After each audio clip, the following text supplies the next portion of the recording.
안녕하세요. 달콤소금 법률사전 구독자 여러분, 저 한서희 변호사입니다. 오늘 제가 준비한 내용은 인공지능 기본법에 대한 이야기를 가지고 왔습니다. 2024년 12월 26일 인공지능 기본법이 통과가 됐습니다. 국회 본회의를 통과했고요. 시행 예정일은 2026년 1월입니다. 그래서 한 1년 동안의 유예기간이 있는 상황입니다. 우선 인공지능 기본법은 2020년 7월에 처음 국회 법안이 발의가 됐다고 해요. 4년이 넘는 동안 다양한 의견이 이제 논의가 됐고, 그 결과로 이번에 인공지능 기본법이 통과가 됐습니다. 아직까지 시행령이랑 시행규칙, 가이드라인 같은 구체적인 내용들은 나오지 않은 상태고요. 2025년 1월 15일에 과기정통부에서 나온 보도자료에 따르면 인공지능 기본법을 위한 하위 법령 정비단이 이제 마련이 됐고, 그분들이 이제 모여서 이 시행령, 시행규칙, 가이드라인 제정 작업을 시작하신다고 합니다. 우리나라에서는 사실 전 세계에서 인공지능에 관련된 규제 체계를 두 번째로 만들었어요. 첫 번째는 어딘지 아세요?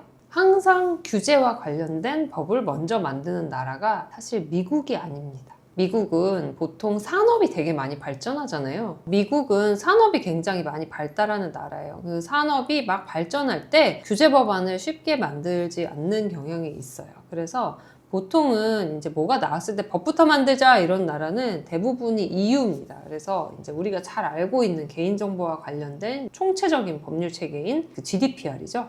GDPR도 EU에서 먼저 나왔고, 가상자산과 관련된 규제 법안인 미카도 이제 EU에서 이제 최초는 아니지만 나온 상태죠. 인공지능 기본법과 관련된 것도 이제 EU에서 제일 먼저 나왔어요. 그래서 우리나라에서는 이 EU에 이어서 두 번째다라는 거를 좀 말씀을 한번 드려볼게요.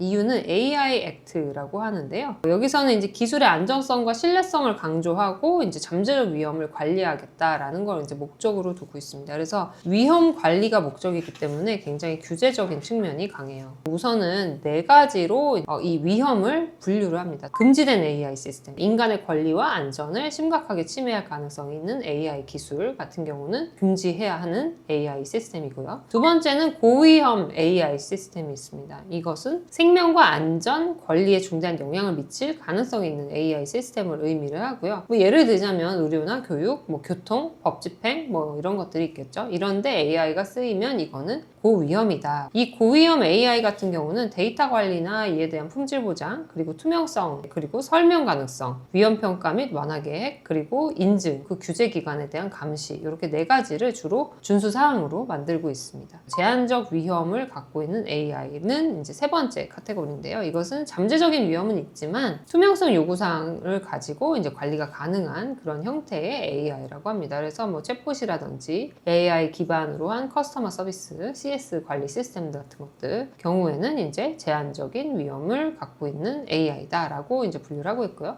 최소 위험 AI는 위험이 거의 없고 규제가 이제 굉장히 약한 수준의 이제 AI인데요. 이건 스팸을 필터링하는 AI라든지 이런 것들이 있을 것이다라고 이제 하고 있습니다.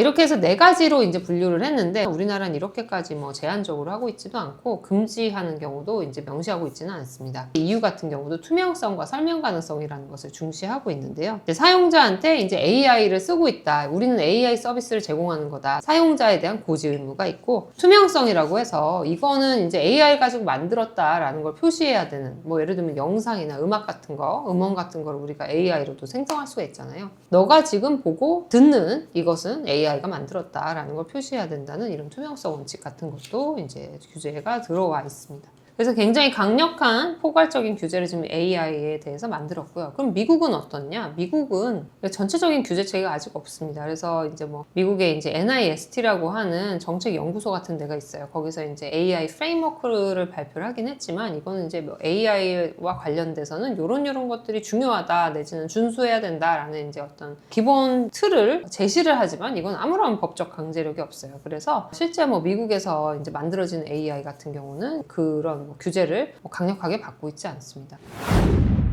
그럼 우리나라는 어떤 입장이냐? 우리나라 같은 경우는 뭐 중간 스탠스인 것 같아요. 우리나라는 엄청나게 강력한 규제를 이제 도입한 건 아니고, 특히 이번 인공지능 기본법은 사실상 산업을 촉진하기 위한 어떤 조치들이 많이 있고, 일부 이제 규제를 이제 하기 위한 법률들도 들어가 있습니다. 그래서 그거를 한번 설명을 드리려고 하는데요. 우선은 AI의 이제 구분과 정의를 한번 볼게요. AI 학습과 추론, 지각, 판단, 언어의 이해 등 인간이 가진 지적 능력을 전자적인 방법으로 구현한 것을 말한다 라고 하고 있어요.